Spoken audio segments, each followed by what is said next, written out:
one of our state reps stood up and literally said anything that would motivate Idaho women to leave the home and let their children be raised by strangers is not something I can support. Mm. So there is this really traditional kind of aspect of how people view the With a very special guest.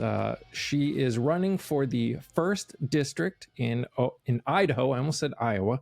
In Idaho, and for the House of Representatives come the 2026 midterm elections. Her name is Kaylee Peterson, and I'm very excited to have her on here and learn about what she hopes to do for her state and her district in Idaho. Hi, Kaylee. Welcome. Hi, thank you so much for having me today. I can't wait to talk more about this race and also a lot of the issues happening in Idaho, which are really topical at the national level right now. Absolutely. I'm really looking forward to it. When I was getting ready for this, I was watching the interview that you posted on your website on a different podcast, and it was really cool getting to know you. So you ran. I just want to make sure I understand. You have actually run for this position before. Did you run 2 years ago? Yes, so I actually started this campaign in 2022.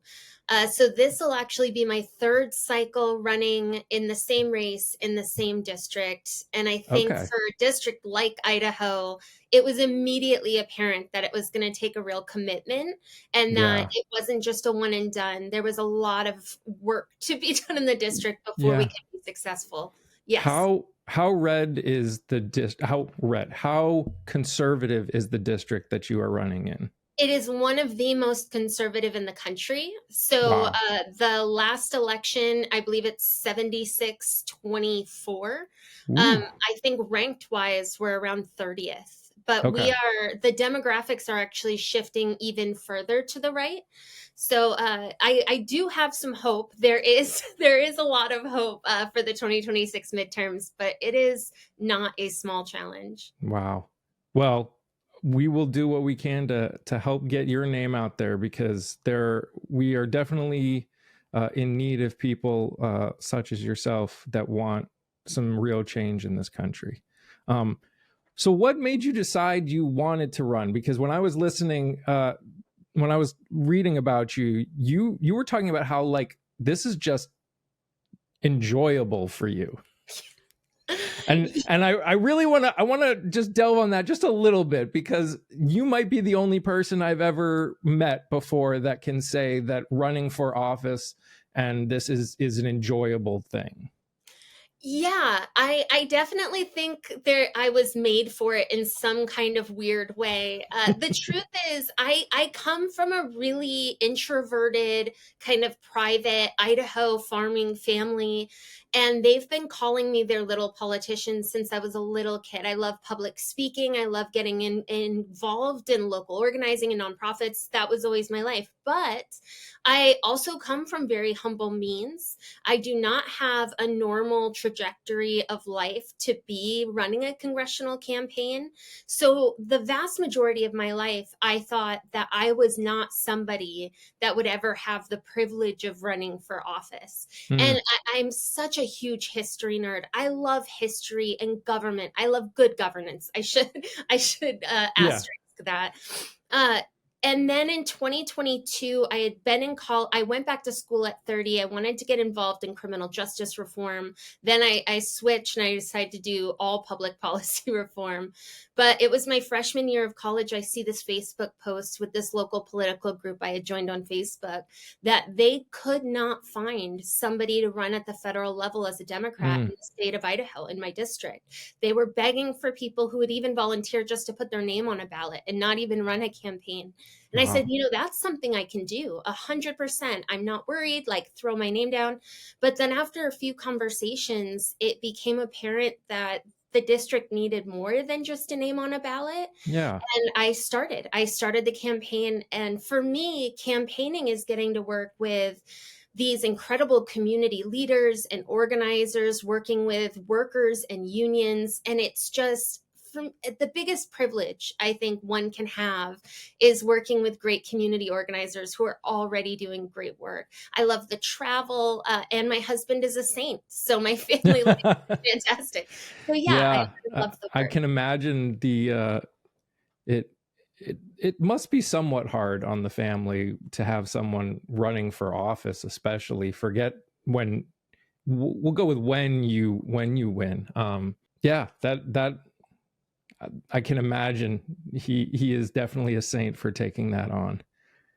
Um, so as you are going through Idaho and talking to people, I'm assuming the general gist of what people are looking for or are struggling with isn't different when we go from district to district in Idaho or state to state.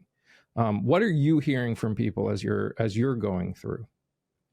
It really depends. It's funny because it used to be that in politics, as a candidate, you were in the community listening to the issues and finding solutions and then taking that back to DC. But in a supermajority state like Idaho, what they've done is the politicians are no longer in communities listening. What Mm, happens is special interests and think tanks come into the state. They spread messaging about the issues that should be talked about, and then that begins being repeated by a lot right. of our voters across the state. So when I'm in Idaho, the issues I'm hearing are people are living paycheck to paycheck, the housing crisis in Idaho right now, access to health care at all is difficult to find and incredibly cost prohibitive. Reproductive rights are huge. Idaho was really the first to launch some of the most restrictive abortion legislation in the Mm, country, my opponent being a huge fighting force behind that issue. So it is really day to day. It's public education. We have schools that aren't even ADA compliant. One of my middle schools just had a ceiling collapse and they found asbestos. I mean, we are wow. so behind the ball when it comes to infrastructure that allows families and working families to be successful. So that Yeah. tends to be the most common talking point. Is there's been a lot of news lately about farms obviously struggling due to the tariffs going on with all the different countries. Is that something that Idaho farmers are dealing with? 100%. 100%. What we see is my opponent, specifically Fulcher, is kind of stripping away permitting and regulations in ag, but that only really benefits big ag, kind of the monopolized Right. companies that have priced out small farms. And then add on top of that the tariff situation. And the staffing issue is also huge right now. So everything that is happening at the federal level is just making it more impossible for small family farms and ag and workers to be successful here. Sure. Is that opening the door for more conversations from you on the, we'll say, the at least slightly the more progressive side? Because I mean, one of the hardest things when you're going into a place like Idaho is there is just this general idea. I mean, what I have noticed is at least is in those kind of areas, it's I've always voted this way. This is all I've known. I won't even consider voting another way. We're definitely hearing in places like Arkansas, a lot of people are suffering that are farmers, and it's causing them. And this is why I wanted to ask this question, because there is a lot of people that are on the Democratic side that are very hurt by farmers that did vote for this. There's a feeling of you voted for this and now you are paying the consequences. How are you going into that? Because there are a lot of hurt people, and there are a lot that are like, if you hadn't done this, we may not be in this situation right now. So how do you go about handling that on your end? This has always been my first priority. And it's probably another reason that I love the work that I do so much, because back in 2022, we have actually come a great far way when it comes to rural progressive politics in the last 4 years. But back in 2022, that didn't really exist. Mm, What we had was progressive messaging from urban centers that did yeah. not truly relate or reflect what rural communities were experiencing. And what ended up happening is then you have people like my opponent, Russ Fulcher, and groups like the Idaho Freedom Foundation or the Heritage Foundation that define who Democrats are. So, a huge part of my campaign when I started was developing rural messaging and strategies that allowed us to really confront often hostile communities and angry Mm, communities. And what I tell my local candidates, what I tell people that are just starting out, is we are never going to change someone's entire worldview in a 5 minute, 10-minute conversation or interaction. The most successful thing we can do is address the issues they themselves are experiencing, showing them how Fulcher and this administration are responsible, and offering them a piece of legislation that would solve it. And that's, I think, one of the ways that we can overcome that issue. The other is more, and I call it my mom vibe, which is uh, everybody in this country, other than those in positions of power, have a righteous reason to be angry. They yeah. do. Rural communities are angry that they feel left behind by the blue dog Democrat progressive policy for almost 2 decades. And the truth is, every working class person in this country has a very legitimate reason to be angry. So when I talk to progressive organizers in rural areas, I say validate that anger. Yeah. You have to let them know that they have a reason to be upset and that is valid. And then just shift the blame to where it actually belongs and Mm, focus on the issue, on the policy. And a huge reason that I knew we were going to have to run more than once is there is no better way to do that than in person and building that relationship and trust. And it's why I am an out and proud Democrat. And I use the word Democrat and I didn't try to run as an independent or something else, because we need Democrats in these spaces building that trust and that relationship back. And yeah. then my goal is once that bridge is built, then they look at great local Democrats who are also doing amazing local work. And that possibility, we start to bridge the divide that's been happening over the last 2 decades. Yeah.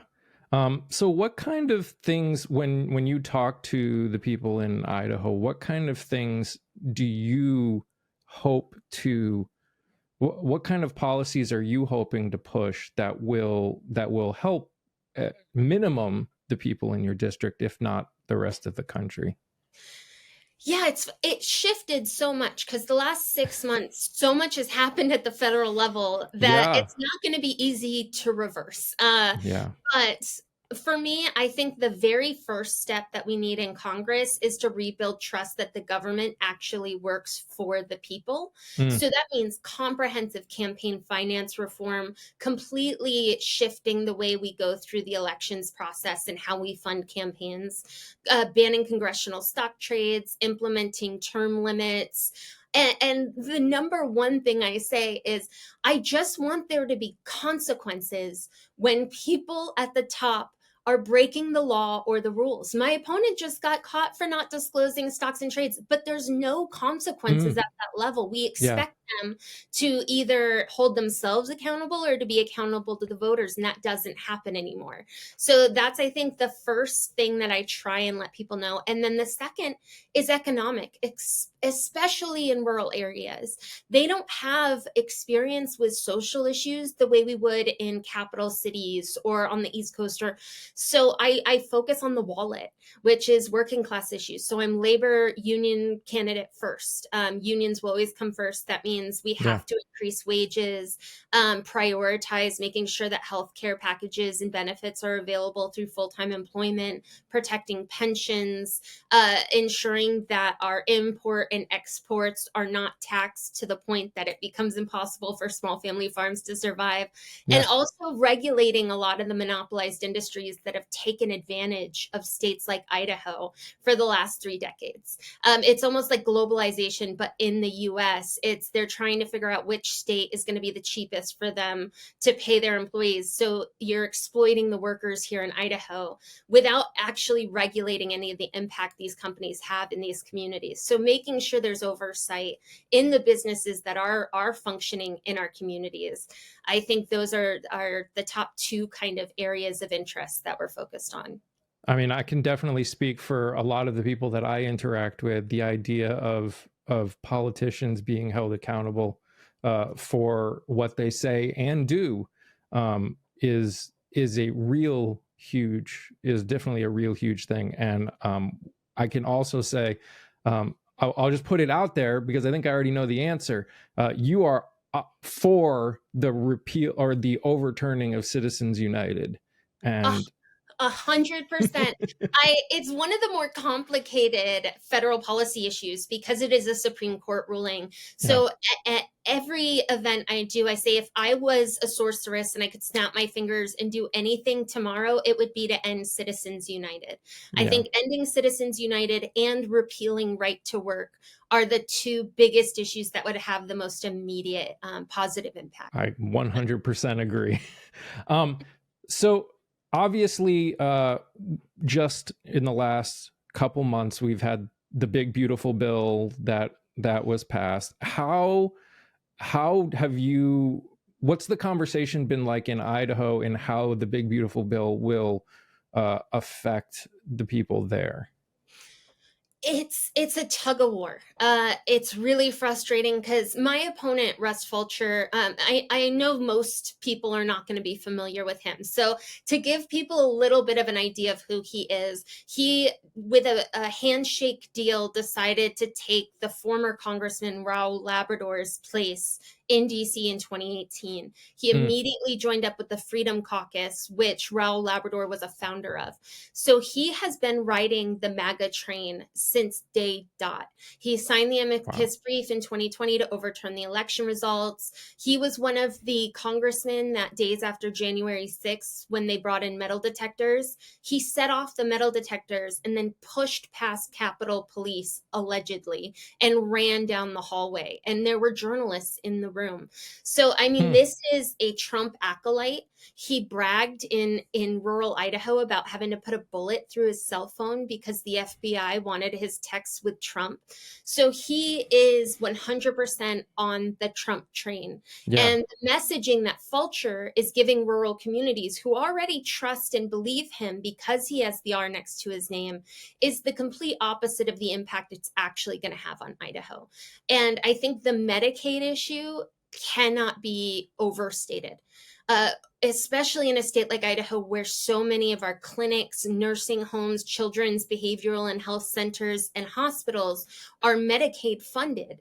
And there Right. is already a shortage of physicians and providers. The big beautiful bill is going to make it impossible for rural families to access any kind of health care. Mm, And this one's important to me because I come from a working class family. When I had my daughter, we were on Medicaid, and I'm really grateful we had that because that stability allowed us to take care of our kids and then get to a point where we no longer needed it.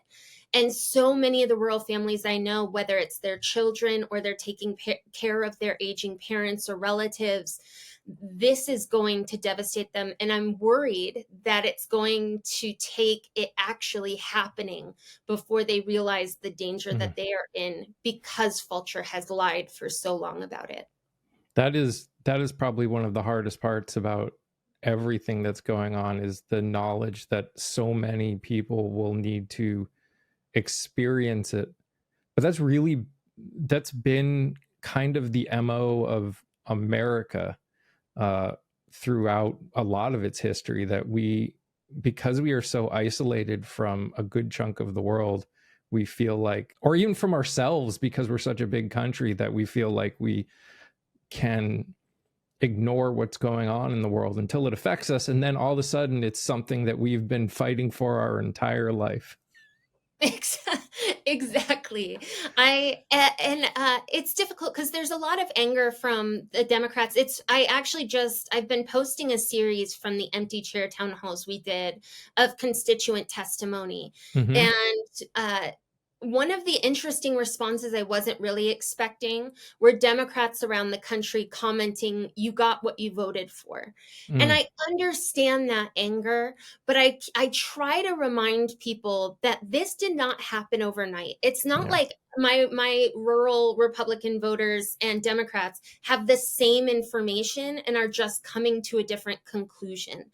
yeah, This was a strategically done 5-decade campaign to undermine public information and evidence and facts, and then manipulate these communities. So I mean, I understand why there's anger and there's this, "You voted for it," but at the same time, we did not have Democrats in these communities working to combat misinformation. that's true.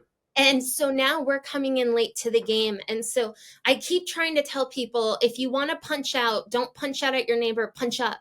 I Yeah, hold people like Fulcher and the Freedom Foundation and the ones who are knowingly perpetrating these lies, I hold them accountable while trying to bring neighbors in closer so that we can build something productive for the future. yeah. I think one of the hardest parts for people to wrap their heads around with all of this is so many, and maybe it's only been so many people on TV or on social media, but there is this feeling that we've gotten from a lot of people that we've heard online that have said they voted for Trump partially because knowing, not believing that he would do all of the things that he did, which again leads to the, like, continues the frustration because so many of us were screaming from the top of our lungs that he is going to do it this time. He has no reason to hold back this time. And I think that's where the pain, and are you hearing that from people in Idaho as much as you're hearing it from the rest of the country? Yeah, I think Idaho, we still have a lot of work to do to persuade Republicans. Unfortunately, communication and messaging is really, really difficult, especially in a district like mine. For people who aren't familiar with Idaho, my district is over 500 miles long and has 2 time codes. So Wow. it goes from the Canadian border all the way down to Nevada. It is massive. And the only real media outlets or source of information for local policy and government come out of our urban centers. There Mm, isn't actually Idaho news or television above Lewiston, Idaho. All of North Idaho is covered by Spokane, Washington. And, wow. the media coming out of Boise, it's just trying to get the truth and messaging out to such a geographically large and demographically different Yeah. population is a really, really difficult thing to do. But yes, I am seeing people realize as it begins to impact them. Idaho, the first thing that happened that really shook everybody to the core was what they did with federal workers Mm, and Doge. Obviously, 63 or 66% of our lands are federal lands. mm, So this is a huge issue. Our Forest Service, not to mention our VA and our VA unions, all of these. So all of a sudden, healthcare that was already restrictive to try and get became impossible yeah. because they laid off staff. My Forest Service workers out of Valley County were let go on Valentine's Day. And then what they did was they offered early retirement to the most knowledgeable and experienced people in land management, which Because puts of then course. our wildland firefighters in a really dangerous situation because they've lost experience and knowledge and they've laid off so many people. We lost our relief crews. So I think that was the Mm, first moment of, oh, wow, this really is not what we had anticipated. We are not the swamp. yeah. The swamp is back in DC, but they're coming after the Idaho federal Yeah. workers. So how that's really interesting about how long. So I'm assuming the first district is long and thin. It's long and wide. I mean, it is. How It many is. people are in Idaho just as in general? Because It's grown so much. I know my district, it's so funny. I know that my district like the back of my hand. But you don't. I You've know been it's very grown up, focused on the first district, which is but understandable. we are the biggest district in the United States of America by population. Oh, And wow. we are one of the largest districts in the country on size. So Wow. I think we're at 1.2 million people Oh, wow. spread out across this massive, beautiful state. Now Idaho just was, I saw in the news, oh man, it was right before we started planning for this interview that it was either the Idaho Supreme Court or the Supreme Court, I forget which, decided that that the maps that the legislators had put forth weren't, like, they actually had to use the new maps or something that were written for Idaho. Did I remember that correctly? Familiar with that. It's Okay. hard because the way the district is drawn, they scooped out Boise, Idaho, which is the only blue Right. real epicenter. So I know a lot of people fear that it's been kind of gerrymandered. And don't get me wrong, it's not well drawn, but we are one of the few states that does have a bipartisan committee that decides the Okay. redistricting. So there might be some complaints because I know there was a recent redistricting in the last 4 years, Yeah. which completely changed the landscape. Mm, But yeah, I'm not familiar with what the okay. Supreme It's Court. I possible. mean, There's been a lot going on. Sometimes it gets hard to keep up with everything. So one thing I did want to go, so the reason I was asking about the size of yours, how are you, like, are you driving 500 miles up and down to meet these smaller, I'm assuming as you get farther north, they get kind of smaller and more mountainous, it's or is it all plains? it, it feels a little bit like four different states all kind of glued together because Okay. we have everything. We have plains and Palouse. We have mountains and evergreens. We've got, I mean, it really, everything that you can get throughout the Midwest is available in my one district. But Wow. yeah, it's so funny. I call it kismet because me and my family had never owned a newer vehicle. We were always the graveyard of family vehicles that were on their Yeah. own leg. And then just before I was recruited, we invested and got ourselves a Toyota RAV4 hybrid, and we named her Betty White. She was our pride and joy. But because I own a hybrid vehicle, my gas mileage is just chef's kiss. Yeah. So I just started driving my district because nobody would give me the time of day. I was a Democrat in a district where there were barely local Democrats running for office. Yeah. And I just drove up and down, and I am just about to hit the 100,000-mile mark in 4 years. Wow. So I mean, it takes commitment. It takes driving carefully, and I don't get to travel as much through the winter as I do in the summer. But yeah, I mean, that's what it took to build the foundation and get ourselves to a point where a campaign could be successful. And thankfully, we did that. I haven't taken a real break in 4 years, but now we're in a place where there is actually a finish line in which we can have a Democrat in Congress in the midterm elections, and it wouldn't have been possible without that. Wow. That's a huge commitment, and that's pretty amazing, and definitely, at least from my perspective, shows the amount of commitment that you have given to this. I mean, to be doing it for 4 years is a commitment in its own right, but putting 100,000 miles on your car to go around and visit and see the potential constituents and try and get the change that you talk about is pretty amazing.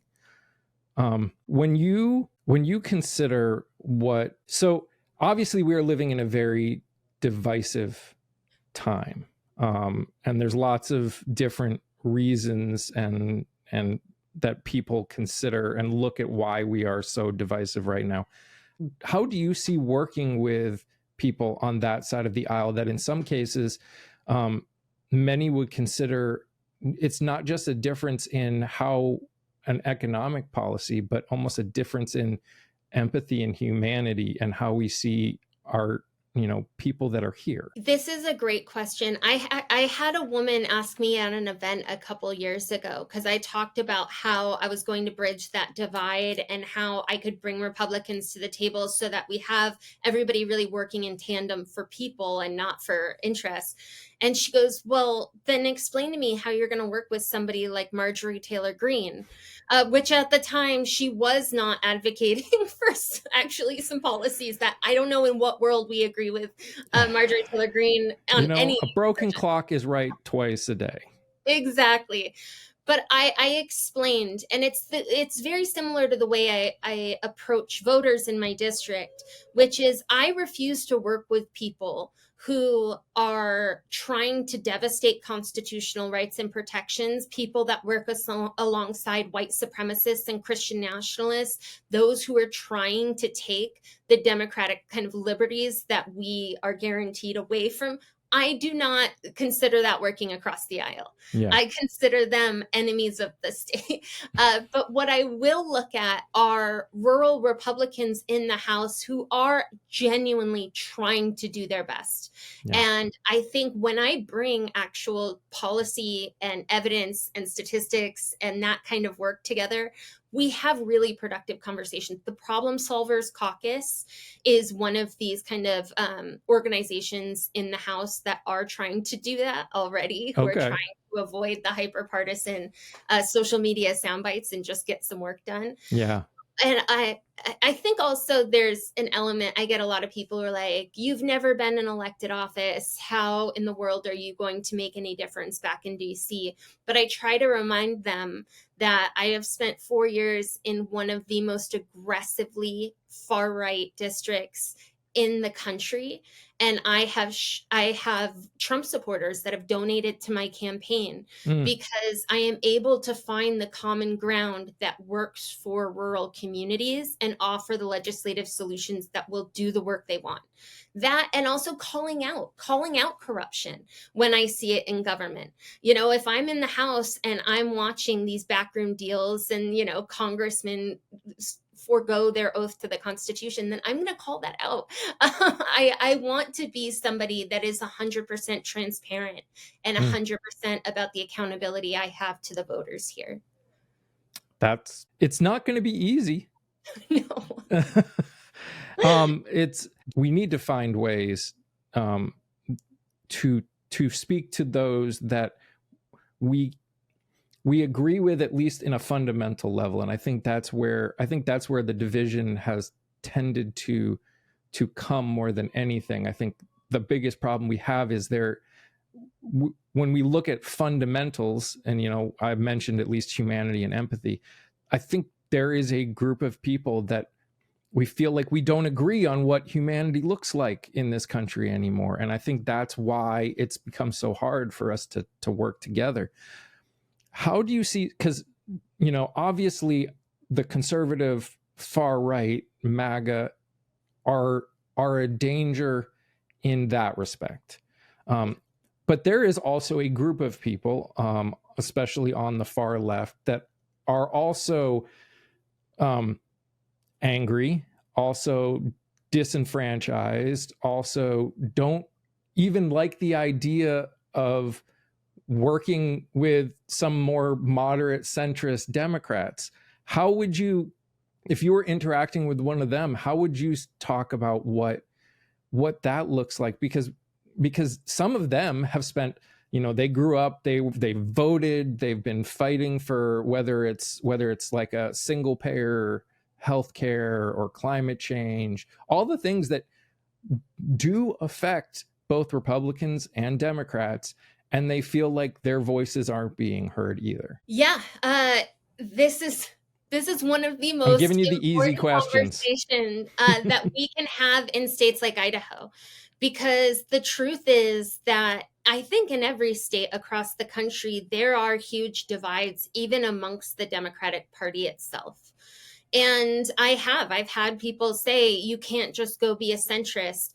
But I try and differentiate what we're doing, because I'm not trying to be Joe Manchin here. He hasn't really done any good for anybody. but I can message the policies I am offering in a way that relates to rural communities Mm, without compromising my progressive policies. What I have to do is undo the misinformation from, and here's another thing most people don't realize, especially in states like Idaho, is that there are very organized neo-Nazi groups, white supremacy groups, mm, Christian nationalist groups that are working alongside in tandem with Freedom Foundation and all of these kind of groups to message the same thing.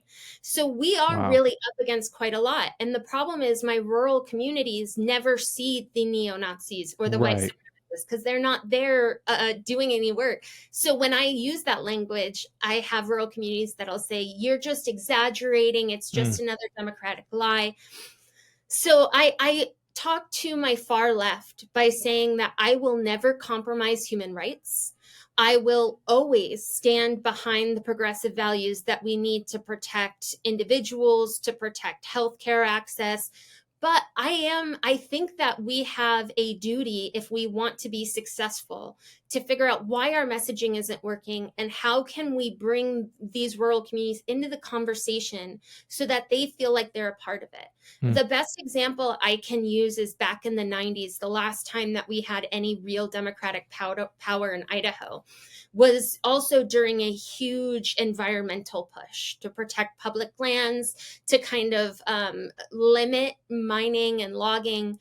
Now, the problem is that none of the environmentalists or conservationists or progressives included the loggers and the miners and, the workers in these rural communities who rely on those industries. yeah. They didn't include them at the table. They didn't include them in the conversation. They did nothing to kind of assuage the worries that they were going to lose their jobs and Mm, their career. So I want to avoid the mistakes of the past and make sure that when we bring this policy forward, we let these rural communities know how they also benefit. How, this is not just a blue dot, Boise issue. right. This is why we're doing this for you. So yeah, I don't like, I everybody frames it as the centrist versus far left, but it's all about how we communicate and the policies that we offer. Yeah. Yeah, and I mean, and I definitely understand, and that is very much often where the perspective that I come from. I just there is a there is just a lot of pain and a lot of anger on all sides, and unfortunately, it probably goes back to what you said earlier, where everyone is just going to have to feel some level of pain before we can get past this internal feeling that we've got that we can't seem to work through as a country as a whole. My hope is that and it is already coming true because in 2022 I wanted to use my campaign to build out the infrastructure to allow a federal candidate to be successful, but also recruit local candidates Mm, to bring communities that maybe didn't identify the same politically to the same table so that they saw each other. And we have come so far in 4 years. And back in 2022, I couldn't find other people doing, there was a handful of us doing the kind of work that we were doing. Now I see these incredible groups of hundreds and hundreds of millennial working class candidates stepping up. We're seeing all of these new voices. So really my hope is that we can unite against this far right rhetoric and hate and unconstitutional nightmare fuel that Arendt warned us about, yeah. uh, and that it organically will grow and we can really bridge that divide. Now, we're not going to be able to reach everybody, and the truth is that once a neo-Nazi, like when people get that far right, where they're threatening violence, where it becomes a white power kind of situation. Yeah. But rural communities, the vast number of them are in Idaho, unaffiliated. They're Mm, independent. mm, They're just worried about the economic policies that are making it impossible for them to survive. So I really do think that we have built something that can get us past this point. And the history nerd in me always tries to remind people that when fascism spread through Europe in the 20s and 30s, it it was wildly successful in America. Fascism was very, very popular. Henry Yeah. Ford bought a newspaper just so he could print the blood libel conspiracies Mm, about Jewish citizens. And yet we were able to overcome. And so we've been to this point before. And I yeah. think as long as everybody who cares about this issue is doing what they can in the capacity that is available to them, I do think we can be successful in overcoming this as well. Yeah. So obviously, Gen Z is a big part of the political climate these days. There actually was a survey that came out that interviewed or that asked a bunch of questions to Gen Z men and women that voted for both Harris and Trump, and it asked them to prioritize different things that were important to them. And one of the things that I found interesting was Gen Z men that voted for Trump put as their top priority having kids. That's how they saw themselves being successful. That's what looked like success to them. And for Gen Z women that voted for Harris, it was job success, things like that. And I found it very interesting, and I'm wondering what is the Gen Z landscape like in Idaho, because obviously there has been a big push, except especially in terms of red pill kind of content with Gen Z men and Gen Z women being, kind of really going the opposite direction completely. Are you seeing that in Idaho? Yeah, that is a huge issue here. I Idaho is a very unique political landscape. It really is. And even before I became a candidate, we actually had a state rep at the Capitol. Childcare is very difficult to get here, and there was federal funding available for pre-K, which Idaho does not offer free pre-K. We just started in just one area. But one of our state reps stood up and literally said anything that would motivate Idaho women to leave the home and let their children be raised by strangers is not something I can support. Mm, So there is this really traditional kind of aspect of how people view the family unit here. And we know that the easiest way to radicalize young white men is to make them feel like they are the victim and then point out an outlying group. That's how they recruit men into neo-Nazis. That's how the Taliban recruited, yeah. is by playing off of the anger of young white men. And I think what's happening now is that the conversation has gone so much to human rights, but financially it has become so much harder for everybody in the United States that they found an opportunity to radicalize young rural men. Mm, So we are seeing that. It's this, I don't have the same opportunities that my father and my grandfather and before him had. I feel like a failure considering the standards that are set by my community or my family. I yeah. want to have a family. I want to be able to support my children. I want to be able to buy a nice house. And those are just opportunities that are very, very difficult to attain right now. So when we talk to Gen Z men on the right, that's another reason why I try to focus on the economic aspects, because it's funny how men think of children. I still remember my husband and I have been together 16 years. And before we ever had kids, he was like, I want $1 million in the bank before I have a kid. I was like, that's unrealistic. Yeah. That's not how that works. So I think when it comes to that level of success, it's bringing these guys to the table as well, and also pointing out the real reason that they can't make it, Mm, because it's not people of color, it's not immigrants. These are not the reasons that it has become impossible to financially survive. It's corporate interests that have been consistently deregulated and monopolized. It's the lack of infrastructure, that means the lack of local business investment into rural communities, meaning the lack of opportunity. It's all of these aspects that have contributed to why young white men are struggling to succeed now. So if we can address that, I think we can kind of undo some of that harm. yeah. Yeah. It's definitely it's going to be very painful and probably not as quick as we would like to turn the ship that we have, that the last 50 to 80 years have gotten us into, especially the last 50. One of the issues, one of the things that angers a lot of people when it's come to dealing with politicians is this: you say one thing, but then there's the realities of working in Congress, in a Congress where you've got a president that's a different party, a Senate that's divided, and a House that's divided. How are you going about explaining to people the realities of what you want to do compared to what is potentially a reality? Because there's a lot of people that are hurting. They want change fast, but that might not be a reality. Right.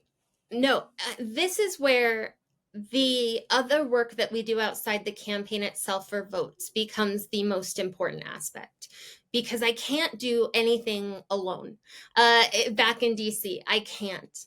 But what I can do is use the work that I've done in Idaho to show how hard I'm willing to work, how hard I'm willing to fight, how vocal I am going to be about the important issues that need to be addressed, and the ability I have to bring people to the table that gives us the best possible chance of success. And I tell people that if they're worried I'm not going to be able to be as effective, that the best thing they can do is get involved at the local level, because politicians are not some man on an island moving the puppet strings, right?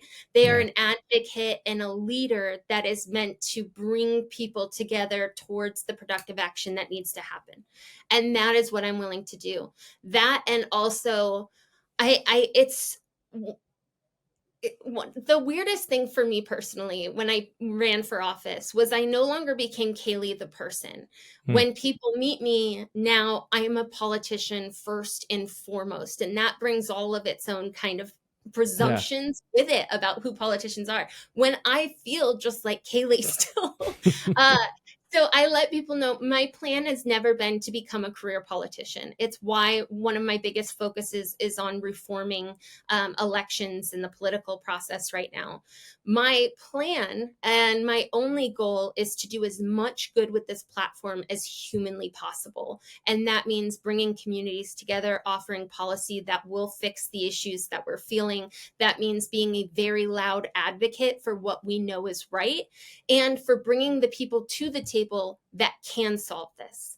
One of the worst things this administration has done is bring in unqualified people who just want to be a name with no actual experience in things like education or defense or justice. Or I am not one of those people. So when people are worried about, well, how are we actually going to accomplish this? That's what I can lay out. This is my commitment to the people of not only Idaho, but to the US, and how I see us being potentially successful going forward. Well, Kaylee, this has been an amazing time that I've gotten to sit down and get to know you. Do you want to let everyone know where they can find you if they want to support you, or at least just learn more about you? Yeah, absolutely. Thankfully, there are no other Kayleys running for Congress in the US. There you go. That makes life easy. So I'm really easy to find. My name is just spelled Kaylee. It's phonetic. So Kaylee for Congress at gmail.com is how you can reach me by email. KayleeForCongress.com is my website. But one of the easiest ways that people can help, that they don't realize how much it benefits campaigns like ours, is social media. It is incredibly expensive, especially in a large rural district like mine, to get our message out and our name out and the work we're doing out. So following, liking, and commenting on our social media platforms. I am most active on TikTok, Facebook, Instagram, but I do have also Blue Sky and Twitter, which I will never call X. No. But if people, it's hard because people are struggling right now financially. If people can donate for a grassroots campaign like mine, $1, $5 actually goes so much further. Also, I'm an Idaho mom, so I can stretch $1 like nobody's business. But social media, engaging with us, talking about me to people that you may know in Idaho, and not like I'm just another politician, but like I'm somebody in your community who's really doing work to try and improve things. I think those are all ways everyday people can have a huge impact for us. Absolutely. And I will make sure to put all of those links in the description below. Thank you again for giving us this time to learn about you and about Idaho. I'll be honest, I've been living in this country for a long time, and the only thing that I knew about Idaho was potatoes. Potatoes and Iowa. It is actually a running joke. I have a set of coasters that is a pop art style joke about how people confuse Iowa and Idaho.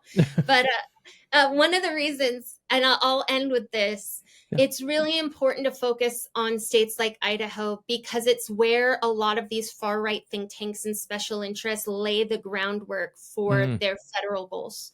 So unfortunately, they've been allowed to work really in the shadows and behind the scenes. But we need to be paying attention to the super red states because that is where they are testing state and federal constitutional frameworks and laying the groundwork for this. So I am so grateful for the time today and to be able to share more about the state and district I love. And yeah, I really appreciate the conversation. Thanks for having me. Absolutely. And I look forward to hopefully having you back on when you are an actual member of the House of Representatives.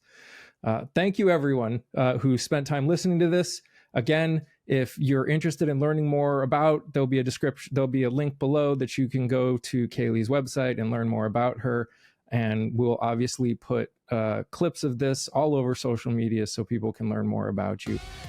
If you are interested, if you like what we do on A More Perfect Podcast, if you are interested in joining a community, a coalition of people that believe that all people, no matter your race, religion, gender, or identity, deserve rights, respect, dignity, and safety, please consider liking and subscribing to A More Perfect Podcast.